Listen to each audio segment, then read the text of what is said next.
Take control of the numbers and supercharge your small business with Xero. That's Xero. With our easy-to-use accounting software with automation and reporting features, you'll spend less time on manual tasks and more time understanding how your business is doing.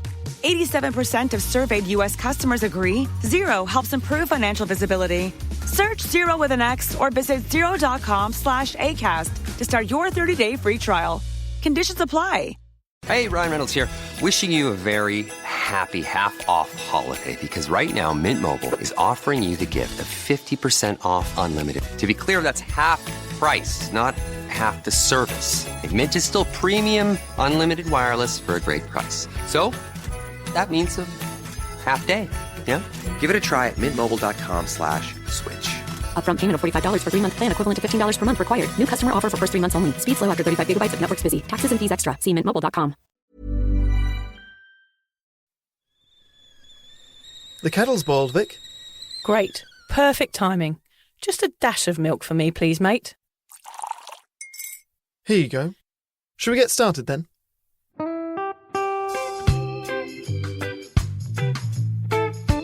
Have you ever woken up on a Sunday morning and said, I'm never drinking again, and then found yourself waving $50 at a barman by happy hour? Are you wondering why everyone else can stop at 1 while you head to a dodgy after-party with a weird bloke called Disco Dave?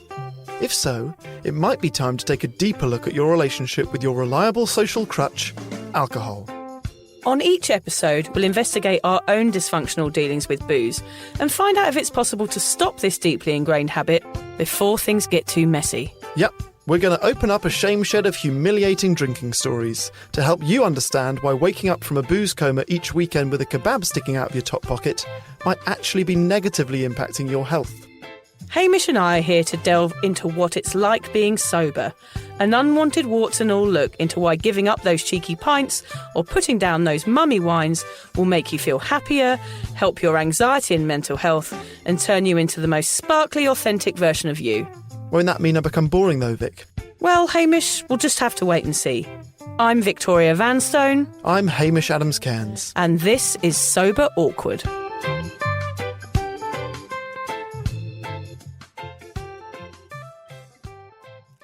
It looks like someone's got into the Quality Street before Christmas, Hamish.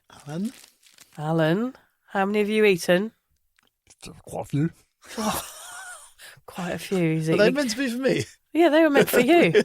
They were a gift. A Thanks, pre-Christmas gift. They were on sale at Coles, yeah. So I bought them for you. But Alan's snuck in there and shamefully eaten some of them. See, he's left the wrappers between here and his car, like evidence. Yeah, he's taken the sellotape off the edge. He's got into the box and snuck out the caramel kegs. I don't know why we like him. I don't know why we like him either, really, quite honestly. How are you, Hamish? I'm great, thank you. I had a very exciting day yesterday, which was in response to last week's challenge. I did my first ever sound healing session. Yes, Hamish went to see my sister Louise, who the listeners would know has been on the podcast. She's been sober for 23 years, and she is now a sound healer. Lou Vanstone, if you want to look her up. She doesn't like being called a sound healer. She goes, she's a musician. Sound healing is one string on her bow. Okay. But I kind of feel like the challenges are being categorised. So there are the challenges like free hugs, which are like getting out of your comfort zone. Same with the dancing one. And then we've got more kind of self-helpy ones. Yes. So breath work, ice baths. This was very much in that realm. All things that would help on your sobriety path. That's the point. That's the logic, isn't it? Yeah. And it was fascinating. So the situation is you arrive at our house, which is like in the wilderness. It's beautiful. It's like proper Australian hinterland. I felt like I was in a forest. And you go into the room and she lays me down. I've got a cover over me. She puts her headphones on my ears. She speaks in a language that kind of sounds like Lion King. So there are soundscapes, and every now and then she might pick up a flute, and then she's sort of speaking in tongues, really. There was I think she said speaking the language of light. I think that's what it's called. Okay. And the first half of it, I felt like I was completely out of my body, but not in the way that we experience doing breath work. Breath work, I feel like you're out of your body and you're consciously aware of what you're experiencing. I felt like I was completely separate to my body. I feel like I was in the sweet spot between sleep and awake. Right. So I sort of came to And I realised, God, I've been elsewhere, but I don't know where, and I wasn't in control of it at all.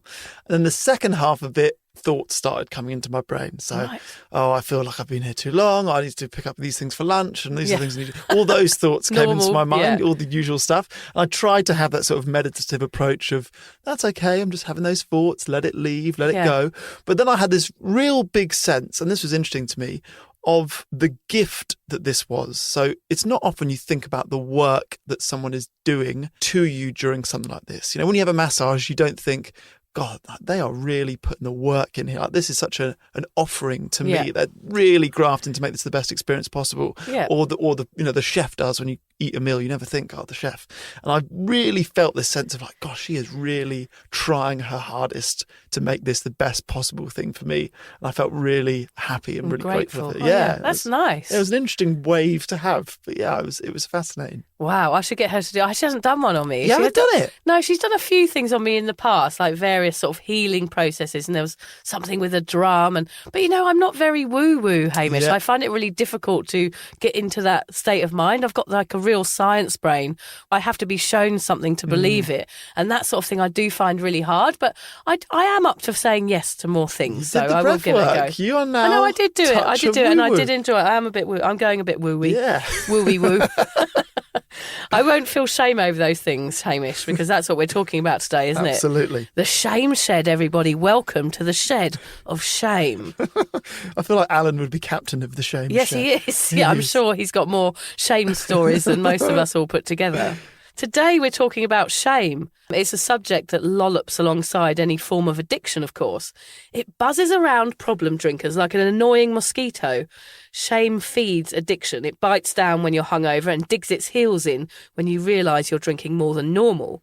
Shame not only leads people to having more serious issue with alcohol, it also isolates them because they're embarrassed to let their consumption get out of control, and it's a messy and humiliating cycle. Shame has so many side effects. It causes individuals to develop low self-esteem, can make people feel the need to hide their emotions or aspects of their personality, and disconnects people from their family and friends. It can also cause people to attempt to drown out negative self-talk with various substances, exacerbate depression and anxiety, and lead to more serious health issues. Oh, yes. You didn't know, really, when we talk about shame, that there's so much involved. Isn't it? God, it's heavy, isn't it? It's difficult even just saying that sentence. sentence. It's making me feel quite upset. Shame is often why people don't reach out for the support they badly need and deserve because they feel mortified about their drinking. Then the issue carries on in secret. The drinking habit gets missed, and in the end, like that pesky mozzie bite, alcohol becomes an itch that's impossible to not scratch. And addiction seeps under the skin like a nasty infection. Oh, God, you make it sound horrible, Vic. Thanks. That is my aim. I knew when you told me to do this episode that we were going to have to reveal things about ourselves that I am not... You're like a master at revealing embarrassing stories. Well, I've just revealed so much now that nothing's a secret. Even if I think something embarrassing, I think, well, then I think of something else and go, no, I already told that story. Yeah. So this one is nowhere near as bad, so I may as well just... Well, I have to tell the stories the first time, so I feel like I'm getting undressed in public. But well, that doesn't matter, Hamish, because you love being undressed in public. That's like your favourite thing. That is true. I'm an open kind of guy. I believe that if we share our stories, be open about our pissed up pranks and our wasted wrongdoings, we can help others feel less shame about the things they've done. Yeah, for sure. I basically hope that by being open about all my batshit crazy antics, the funny ones, the excruciatingly embarrassing ones, and the plain dangerous, it might help others be more open about theirs. So today we want to dig up some tumultuous tales and be totally honest about some of our past comportment, Hamish, in the hope that you will not feel like a total weirdo. The truth is, people that have been drinkers of any level have got up to all sorts of loony behaviour, and it's okay. We're here to tell you it's not you, it's booze. It sure is. That is to blame for all of those comportments. The point of this the comportments are blamed. It's such a funny word, isn't it? It is. All my comportments. That cheeky booze has a lot to answer for. It so does. The point of this topic, the reason we have built this temple of shame, is so you have a place to let that shit go. Burying your shame will give it power over you. It will eat away at you and make you feel like utter rubbish. So today, like a pair of naughty flashers, We want to expose shame, to share it, to open ourselves up about our flaws so they no longer hold us hostage. We hope that by doing this, it will help you shake off some of the shame that still lurks in your past and encourage you to move on from it. We want you to skip into the sober sunset with your head held high. No shame here, and if you are a cheeky flasher, put your knob away, please. Yeah, put your knob away, for God's sake. Let's start by finding out what shame actually is. People who experience shame usually try to hide the thing they feel ashamed of. When shame is chronic, it can involve the feeling that you are fundamentally flawed. Shame can often be hard to identify in oneself. Oh, that's why Alan was hiding those sweet wrappers then. He felt the shame. He felt Because he's the on shame. keto, isn't he? That's why he looked all shameful. Oh, I don't think Quality Street not. No, I don't think Quality Street are on the list. They're not on the recipe menu, those. It's more like bliss balls. Yeah, which, as we've discussed, look a little bit like poo. Yes, they look a bit like rabbit poo, because they're made from rabbit poo, actually. Shame can be defined as a feeling of embarrassment or humiliation that arises in relation to the perception of having done something dishonourable, immoral or improper, which I've done a lot of. We'll get there. While shame is a negative emotion, its origins play a part in our survival as a species. Without shame, we might not feel the need to adhere to cultural norms, follow laws, or behave in a way that allows us to exist as social beings. God, that's true. We need shame. We do, we need it. Since we want to be accepted, shame is an evolutionary tool that keeps us all in check. Shame can be problematic when it becomes internalised and results in an overly harsh evaluation of oneself. This critique might tell you that you're a bad person, that you're worthless, or that you have no value. And what's the one thing that causes us to feel shame more than anything else, Hamish? Comparing ourselves to the Kardashians. Oh, yeah, that is definitely true. No, the other one. Booze? Yes. The self-induced shame drug. Exactly. Now we know what shame is, let's open the doors to our house of humiliation, our abode of indignity, the shame shed, and find out how shame has affected Hamish and I over the years.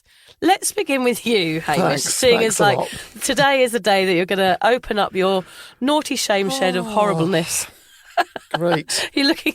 If anyone could see Hamish's face now, he's sort of sitting with his legs crossed, rubbing his hands together, twiddling his thumbs. All of my body language is immediately shut, closed. I wish I had a video camera right now. Go on, let it out, Hamish. Shamish. Oh, God.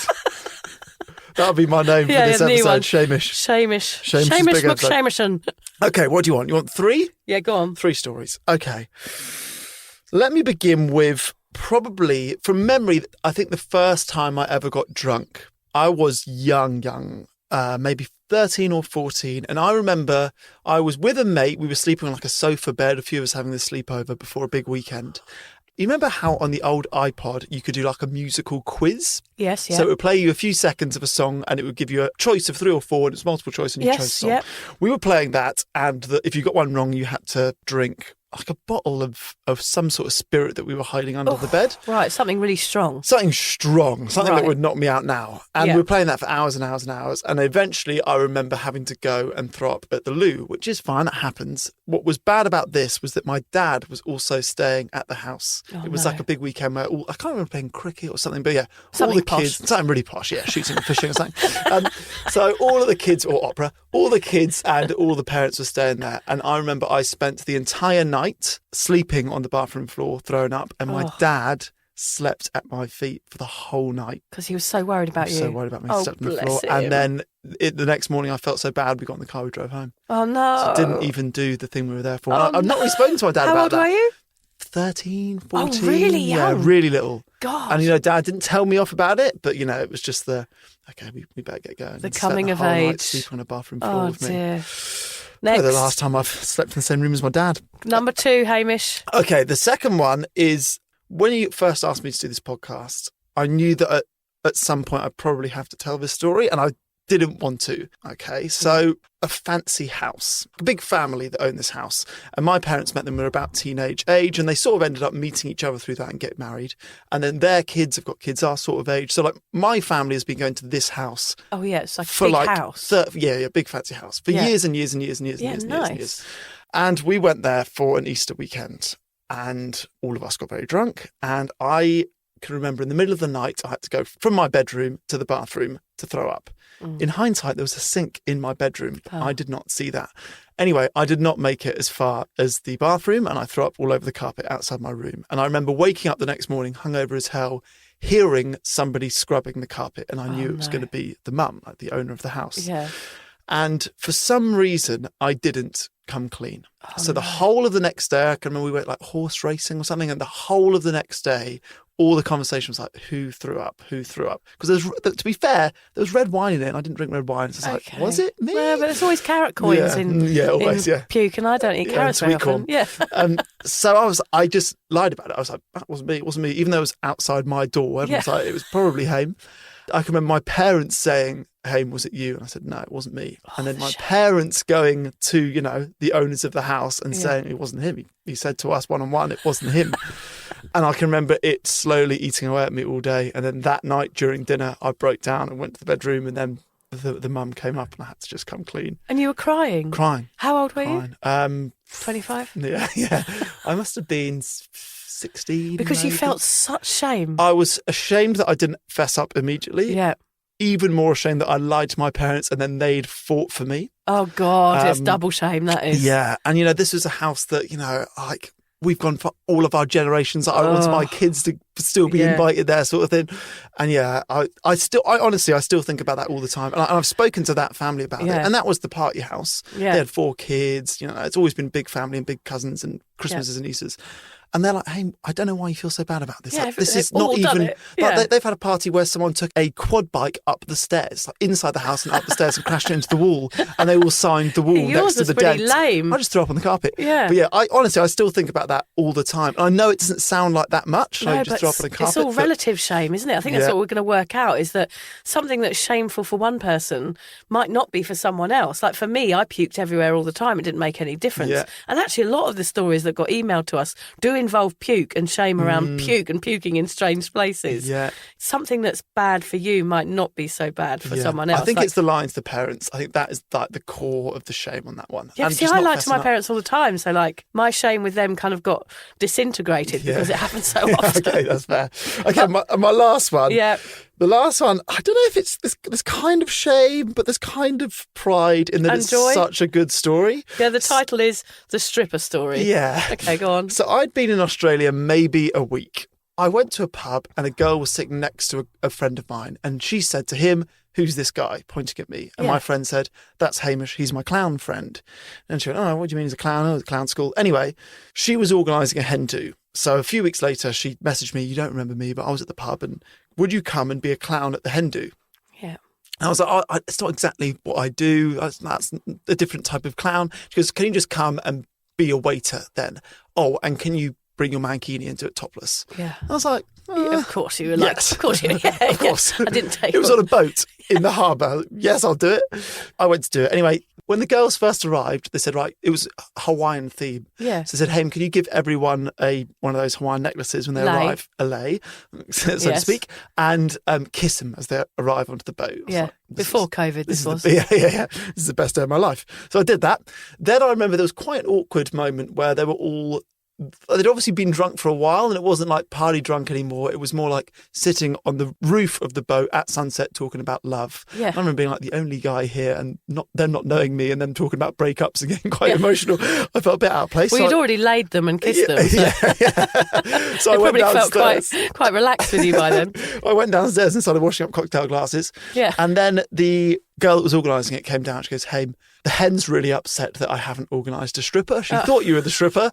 Would you mind being the stripper? And I was like, God. Okay. Yeah. So they said, what we're going to do is lie you on your back downstairs, and we're going to blindfold her and sneak her away. Yeah. And then we're going to put a pineapple on your penis, and we're going to put strawberries up your chest and one in your mouth. And then we're going to lead her in, and she has to find the pineapple and the 6 strawberries using only her mouth.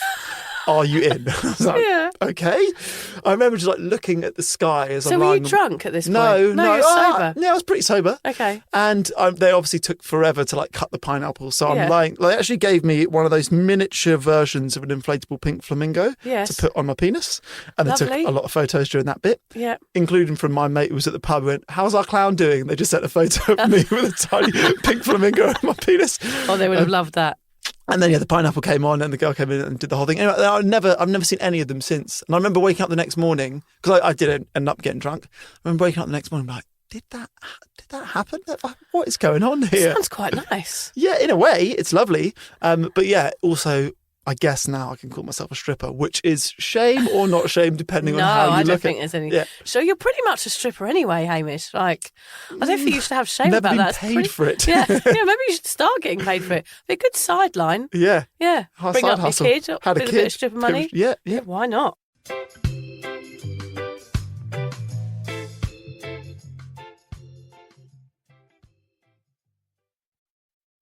But I feel like you're going to have amazing stories in this department. Well, I was trying to go through my brain and trying to think of some really bad shame stories, ones that I hadn't told on here already, because obviously I've told loads on here already. So these are 3 that I came up with where I just remember the next day just thinking I can never, ever go out again because I am so embarrassed. That's what we want. And one of them was a civilised cheese and wine party in France at my parents' friends. Isn't that funny? It's often the parents' friends. For some reason, we care what our parents' friends think about us. That's odd, isn't it? I drank loads of red wine. I was completely wasted, crawling around under a table. Apparently, I was trying to dry hump a chair, like doing humping movements in front of all of my parents' friends. And then I thought the lady, the host, was trying to get off with me. And I was saying, get off me. She's trying to kiss me. She's trying to kiss me. But she wasn't. I was like completely out of it. Was everyone else drunk or was everyone else just Everyone else civil? was quite drunk. I think my mum was quite drunk as well. And I remember we had to sort of be led out of the party. I remember as I left, someone handed me a spliff, one of my parents' friends, and I had a drag of it and then just started puking. And I remember being in the bathroom and trying to wipe it up with a doily, like one of those ones that sits on the mat next to the toilet, and just failing. And my parents' friends never looked at me the same again. Although they were all big drinkers, so I think they sort of thought that I was quite cool. Were you like the only young one? Yeah, at I was the party? just with my parents at a party and I just got totally wacko. Sure. I don't know why. I just thought it was boring or something. I thought I may as well just get pissed. This is my favourite one that I hadn't thought about for a very long time. This is number 2. I was having a party. I lived in France for a while and I was having a party and a guy came to the party I didn't know very well and he had a broken leg and he was on crutches. And the party went on and a guy was sort of there and at one point we noticed that he was really rather drunk and that he needed to go and be put to bed. But all the beds were upstairs and me and all my mates got together and we carried him up to bed with his crutches and put him in bed. The next day, Hamish, I forgot about this guy, right? I got up at about 11, I went to work and then I went out after work and then I got home and realised we didn't have mobile phones or anything. The guy was stuck upstairs in this room, really pissed off, really annoyed, been there for like 12 hours or more, including his sleep, not being able to get anywhere because he was on his crutches. Who did he come with? I don't know. I didn't even know who he was. But in the end, guess who I found out who he was? He was the guitarist out of Van Halen. I'm not even joking. I had locked the guitarist out of Van Halen in my parents' loft in their house in France for 12 hours. Yeah, he was really upset. Oh, my God. I know. How did you piece that together? Oh, just the next day, people said, "Oh, don't you know that's the guitarist out of Van Halen?" He missed a gig. They had to cancel a gig. It's like, what the fuck? Yeah, sorry for those people who had the concert cancelled because of me. The other one I came up with was when I was a teenager and I was out at a party with some friends, dancing and thinking I was looking pretty good. And then somebody said, "What's that?" and picked up a pair of my knickers off the floor of the nightclub. And I'd gone out in a pair of jeans that I'd worn the night before and put new underwear on, but I still had the underwear from the next day in the jeans and they'd fallen out the bottom. And I think I was only about 17. And somebody, a guy that was quite attractive, picking up my dirty underwear from a nightclub floor and going, "Are these yours?" I remember being very, very ashamed the next day. In fact, I remember running to the toilets and crying. And that was Keith Richards. Yeah. Yeah, it was David Bowie. Whenever the shame shed comes up on the cuppa community, there are always so many rapid responses. It just shows that sharing our disgraceful dalliances does make us feel better. People really do want to let shit go. So here, as a special gift to you, are the top 10 entrants into our vast, sober, awkward hall of shame. Let the countdown begin. Okay, at number 10, we've got Jane. She can't remember consummating her marriage and pissed in the bath on her wedding night. Lovely. Unfortunately, her husband died and she got so drunk at the funeral on toffee vodka, she couldn't remember anything and was sick on someone at the funeral. Gosh. Okay. On her second marriage, she drank a bottle of wine before the ceremony. She said she's got so much shame. Thankfully, now her and her hubby are both happy and sober. Oh, I love a happy ending. Yeah. We've got Dina, number 9, coming in at number 9. Feels like the chart show, doesn't it? She feels awful after being really drunk. She came out of a nightclub and her and her mates saw a fire hydrant and a car with a roof hatch that was open. No. Yeah, no. and they didn't know whose it was. Her and her mates filled the car with water. They thought it was absolutely hilarious at the time, but the next day remembered what they did and felt terrible. That's bad. Okay, Reese has had a few. He has cracked his head open. He woke up covered in blood, got his head glued. He split his eye and a friend of his did stitches. Classic. On another night, he fell out of a tree and the ambulance wouldn't treat him because he was too drunk. And they also threw the TV off the balcony once. He said the shame is insane. We've actually got another one from Reese coming up later on in the top 10 as well. Yes, number 7. A lady's cousin got kicked out of a nightclub. A lot of nightclub, end of nightclub stories, aren't there? She decided to take on the bouncer and tried to punch him, even though she's 5 foot and he was like 7'4". And then she puked at a gas station nearby. She said all her friends remind her of this story all the time, even though it's 12 years later, and she still had shame about it. Shocker. Okay, this one, she wants to only be called KSJ. So it's a bit of a fake name, I reckon. So she had a day drinking and she blacked out. And the husband called the cops and the fire brigade. They thought she'd gone missing. That was her last day drinking, though. It was 126 days ago. So well done to her. She says she now has an encyclopedia of shame. And there's too many to list. Yeah, I do have an encyclopedia of shame too. Pam. I wonder if this is Pammered. We've got a cuppa guest whose nickname is Pammered. She's always got a few good stories. Good. She went to a very glam party and her 13-year-old son found her passed out on a toilet in her lovely dress and took pictures. She still gets goosebumps of shame. She always did the old vomit and pee. She did it in a taxi in Ubud once. The old vomit and pee. Yeah, it's a classic for women. The force of the puke is too strong and she had to wrap a sarong around her to hide her shame in the taxi. That's very common for women. You puke too hard and you wee at the same time. Oh, it's not just an Ubud thing. No, it's not. It doesn't just happen in Bali. The old vomit and pee in Ubud. What the hell was her 13-year-old son doing with those photos? Oh, God knows. Just to shame her, I should think. Yeah. Probably made her sober, though, actually. They'll come up her 70th birthday or get them on a big screen. Here you go, Mum. Okay, number 4. Some of these stories are obviously funny, some are not. So yeah, this is definitely one of the more serious ones. Shame is obviously not always funny. One lady emailed to say a friend of hers was booked in to have an abortion and she had a violent partner and really needed a friend to support her. So she asked her to come to the hospital with her. But there was a pub nearby and she kept sneaking off for drinks. Her friend really needed her and she says it still haunts her to this day. She's 9 months sober now, though, and she wants to remain that way. So it reminds me of a story, Haim, of me at university when I told somebody that I had been in a car accident because I hadn't gone to meet them to study this project that we were supposed to be working on together. And the lie that I told, I'd never lied before. And for me, that was the beginning of me like going into more heavy drinking because I started to lie about my own behaviour and lie for the reasons why I couldn't turn up for places. And there was so much shame involved in that.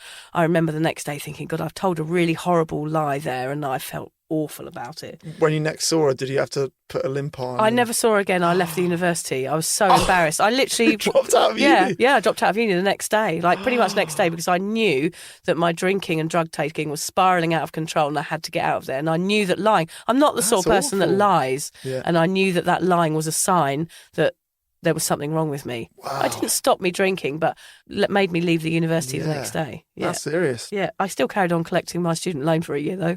Smart. Smart investment. Yeah. There was a lady who had a quiet night in with her boyfriend. I love this one. She couldn't sleep. So she got up and went to a bar, met a nice young Spanish man, and then went home with him and slept with him. Got home, pretended like nothing had happened, says she'd never done anything like that sober. No, that's awful. That is bad. And he was just asleep at home. So she had to come back before he woke up and then play it cool. That's ballsy. Okay, number 2. This one's from Kirsty. She said she passed out at a mate's house after a night on the Terps and she woke up to someone chewing next to her ear. I don't want to say this.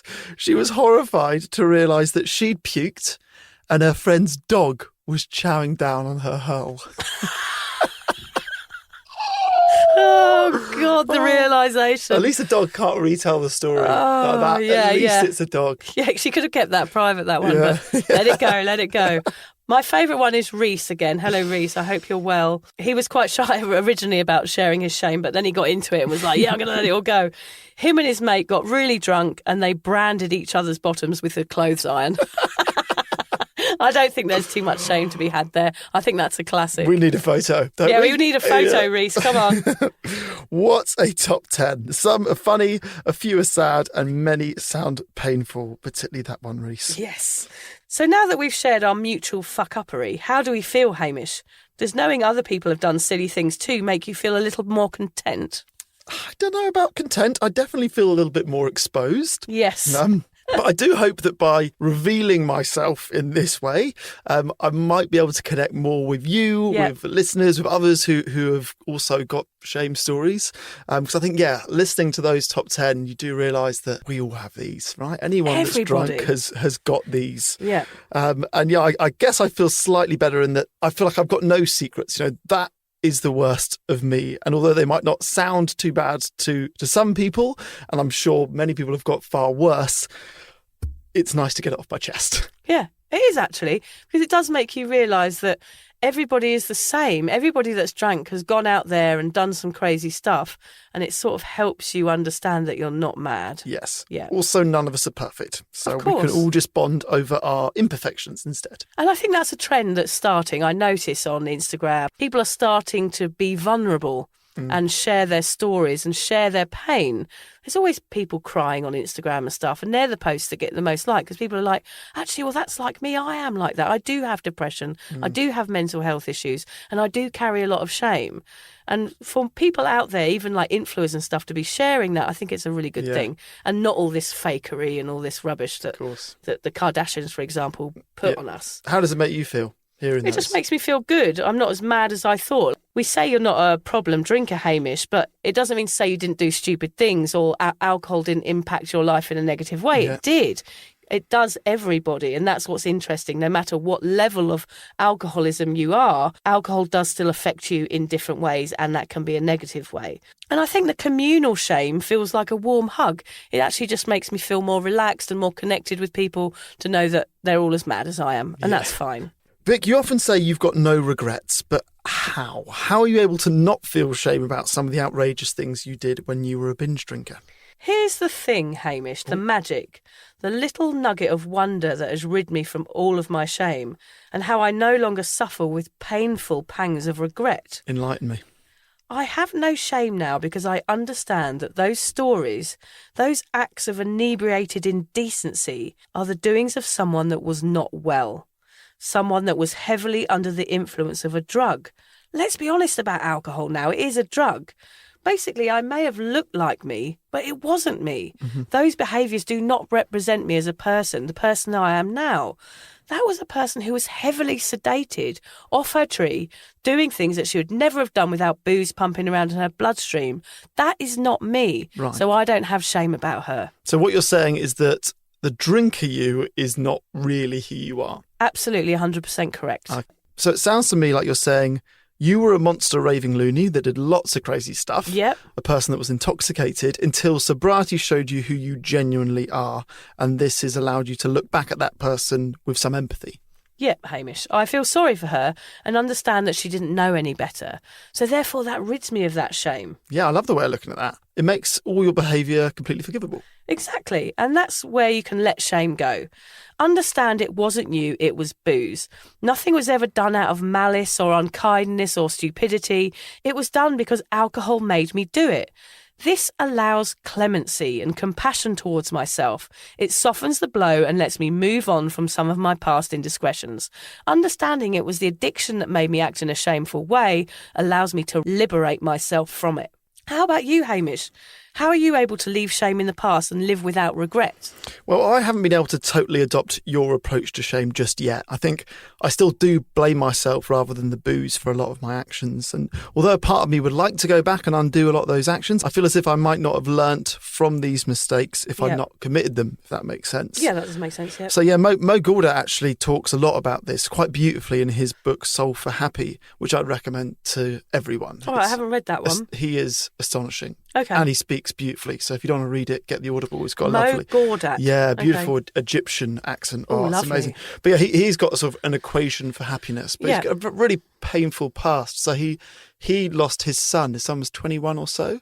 In a way, he blames himself because he drove him to one hospital when he could have driven him to another hospital. And he went in for a very basic operation and a number of things went wrong and ended up costing him his life. Oh, dear. But when he talks about this element of it, effectively, he's done lots of studies on this. And he talks about, I think it's something like 99% of us, if we could go back and not do the things like this, these mistakes, would we? He says 99%, I think, I'm misquoting, but it's something like 99% actually wouldn't. Those mistakes moulded us into who we are. And he says even him, he wouldn't go back. He would still, in a way, want his son to be dead because of the effect it's since had. I think his aim is for this book or for this message to reach 1 billion people and make 1 billion people happy. And if the price to pay for that was losing his son, God, it's honestly, it's just the way he talks about it is astonishing, and that sounds cruel. Yeah, but it's not. He's but honestly, what he's saying is like you guy. learn from your mistakes. We need these mistakes, and as you painful evolve, as they are. Yeah, and then you can help others with what you've learned. Yeah, exactly. Which is kind of what we try and do on here in our very small way. Is to say, look, we've done these things, and we do regret some of them. We do feel shame over them, but this is what has made us who we are today. Yeah. We're so nice to our parents' friends now. Yeah. So I don't dry hump table legs anymore. Well, occasionally. On a Saturday at about 6 p.m, if you put a table next to me. If it flutters his eyelids at you, you'll hop on. I'm in. I'll hop aboard. So these memories are still painful to think about for me, and even to voice them on here is quite difficult. And although they might not sound much to some, along with a few of the other stories I've told during the series, these are my most vulnerable and my most painful memories that still sort of haunt me 15, 20 years later. So I feel as if I might regret talking about them on this and having them recorded for all to listen to until the end of time. But I hope that they might also in some way, somehow help someone along the way. Exactly. That's the whole point. That is the sober, awkward message. Our fuck-uppery can help others' fuck-uppery.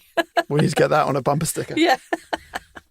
So who knew that by just being honest about our shame, we could free ourselves from it? It's enlightening, Vic. I know, right? There are some other practical ways to recognise shame and release yourself from its grip too. Let's run through those so the listeners have every tool in their kit to rid themselves of this annoying feeling. Okay, so firstly, identify the source. What is it that's making you feel shame? Is it alcohol? Is it people? If it is the people that are making you feel worse about yourself, it might be time to question those relationships. Yeah. Brilliant advice. Acceptance. Healing from shame requires accepting that you're not perfect, and neither is anyone else. Everyone makes mistakes, and these flaws do not define you or make you unworthy of being loved or respected. Absolutely. Challenge your thought patterns. Stop shaming yourself for living. Remind yourself you are allowed to be happy, allowed to enjoy life, and to ignore your minds telling you to be ashamed. This will be a vital step in overcoming shame for good. Yeah, because basically that's saying that we are creating the shame. You don't have to feel shame about these things. It's just your own mind, doing funny business on you, isn't it? Yeah. Forgive yourself. Long-term healing from shame and addiction requires finding the strength to forgive yourself if you've made a mistake or acted in a way that doesn't reflect who you want to be. Discover your self-worth. This is possibly the most important step in your journey to overcoming shame. Stop thinking of yourself as a loser or worthless and start finding value in your thoughts, contributions and presence. Experiment with activities and hobbies that make you feel confident and surround yourself with people who elevate your sense of self-worth. And of course, obtain professional help. We always drum that into you on this podcast. Getting help in the form of therapy or counselling will not only help you deal with the negative emotions you experience besides shame, but could help you get through each step listed above more easily as you're guided by a professional you trust and have a built-in rapport with. I guess it's important to think that these things happened, There's no undoing them. You can torture yourself about them all you want, but no good can come from it. No. just try and move on, Yeah. and forget or accept and learn from them is probably the best advice you can give. Yeah, because suffering in that shame's not going to get you anywhere, is it? Yeah. Yeah, It's this too shall self-harm. pass. Yeah. I love these practical tools we give people, and it's really helping me understand why people choose the sober life. It isn't about giving up the booze, is it? It's about finding out who I am. Yes, and I love it that you're learning on the go, Hamish. I'm going to quote myself today. Makes sense. I was- We've done Gandhi. Yeah. We've done Bruce Lee. Yeah. We've done Oprah. Great Oprah. Yeah. It makes sense that you are next, really. Well, it's only because I wrote a line for my book this week that I thought was relevant to this Okay. podcast today. Tell us. So this is the sort of quality of my book. I'm expecting Gandhi. Yeah. It's not War and Peace, I can tell you that. Just because I've woken up wearing one shoe with twigs in my hair and the haul from the deadliest catch multiplying in my underwear, it doesn't mean I'm a bad person. Wow. There you go. That's what you're going to get if you ever buy my book, whenever it comes out, hopefully in the next year. Anyone that listens to the podcast knew there'd be some sort of reference to crabs or STDs in your book. That's more than one. That That's should be the title. yeah, it should be actually. What I'm trying to say by that is my past does not define me. And that's a really important message to get out there to all the lovely sober awkward listeners. We could have that could have been the episode. Yeah, we could couldn't have just it? said that. My past does not define Today's me. episode is about shame. The past does not define me. Thanks for listening. Move on. Move on, motherfuckers. Let's finish with a quote from someone unlike me that knows what the fuck they're talking about. Dr. Steve Maraboli. Okay. He says, the truth is, unless you let go, unless you forgive yourself, unless you forgive the situation, unless you realise that the situation is over, you cannot move forward. Gosh, that is such a good one, isn't it? It's very He said it in a clear. better way than He what does, we said, yeah. It has nothing to do with the deadliest catch multiplying in his underwear. Right, Hamish, I'm going to have no more shame about the fudge I'm going to stuff in my face hole tonight. What about you? I've decided to not feel any shame about the amount of fudge I'm going to stuff up my bum hole tonight. Oh, face holes and bum holes. All the fudge. All the fudge and all the holes. All the fudge holes. I love finishing this podcast in such an upbeat way. Close Thank your you eyes, picture that. Join us next week. and carry on about your day. Thanks for listening.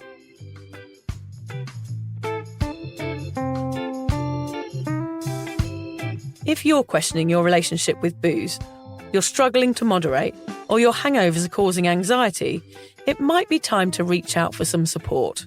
Yeah, just talk to a mate about how you're feeling, contact a local doctor, find an AA or sobriety group. Vic's got one. Yeah, just head to www.cuppa.community. Remember, if you're questioning yourself, it might be time to seek support. Even though this journey can be awkward, it is definitely worth it. And if you've enjoyed the Sober Awkward podcast, don't forget to review it, rate it, and share it with your mates. Do they have to share it with their mates? Yeah, of course they do. I'm not doing this for nothing, Hamish. Bloody hell. How do they share it? I don't know, just write it on the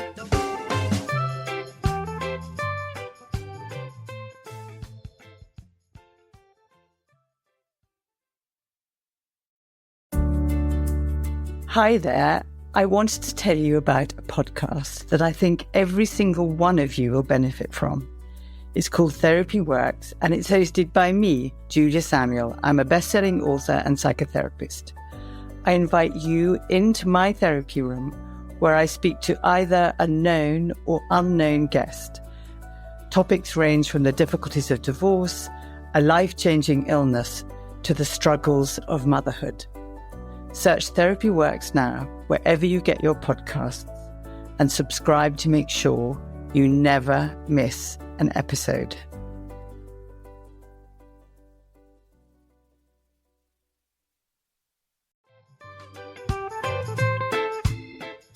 Vic, so do you fancy coming on a sober holiday? Don't worry, we're not talking about some corporate wellness retreat with cucumber water and enforced eye contact.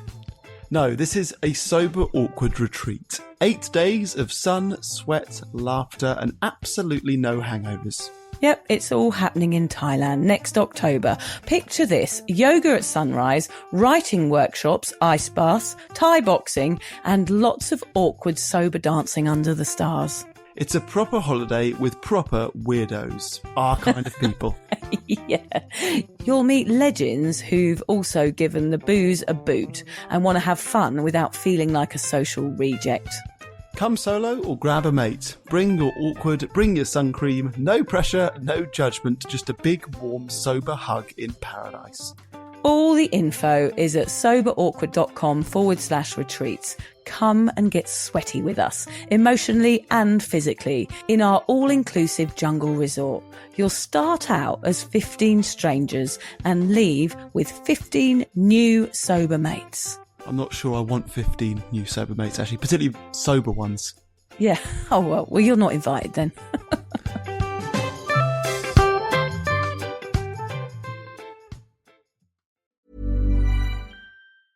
AI is transforming customer service. It's real and it works. And with Finn, we've built the #1 AI agent for customer service. We're seeing lots of cases where it's solving up to 90% of real queries for real businesses. This includes the real-world complex stuff like issuing a refund or cancelling an order. And we also see it when Finn goes up against competitors. It's top of all the performance benchmarks, top of the G2 leaderboard, and if you're not happy, we'll refund you up to $1 million, which I think says it all. Check it out for yourself at fin.ai. The McDonald's Snack Wrap is back. You brought it back. Ranch Snack Wrap. Spicy Snack Wrap. You broke the internet for a snack. Snack Wrap is back. Ba-da-ba-ba-ba.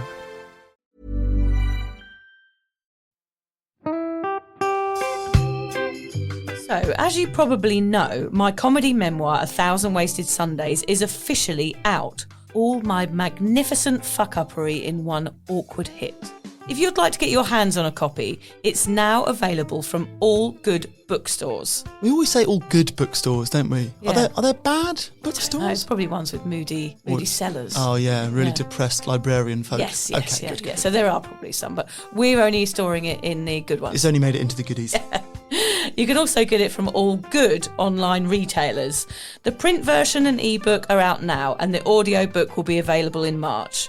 I've been writing my memoir for 5 years. It will make you laugh, cry and cringe, and hopefully inspire a few people to reconsider their relationship with booze. If you love the podcast, then I think you'll love the book, even if I do say so myself. Hamish has read it. What did you think? I feel like I know a little bit too much about you now, to be honest, Vic. Look, I really loved it. It was hilarious and surprisingly moving, but I feel like I've seen you naked in a literary sense. Yeah. Does that make sense? Yeah, that's worrying. Yeah. From an emotional point of view, seriously, it wobbled my teeny weeny wooden heart, Vic. Okay. My teeny little wooden heart. Well, his wooden heart is broken. Anyway, so if you do manage to get your filthy mitts on a copy, please do me a favour and head to goodreads.com and give me a review. Doing that will help me get it out there to those that need a bit of sober support. So there you have it. My story, unwanted warts and all. Come and get awkward with me. Not to be too demanding or anything, but seriously, go and buy it now. Go and buy it right now. Yeah, don't just tell your friends, buy it, and then buy your friends one or two. Yeah, don't give them a copy, buy it. Yeah. And you know what? Don't be careful where you store it. If you lose it, you can always buy another 5. Buy another one. Yeah.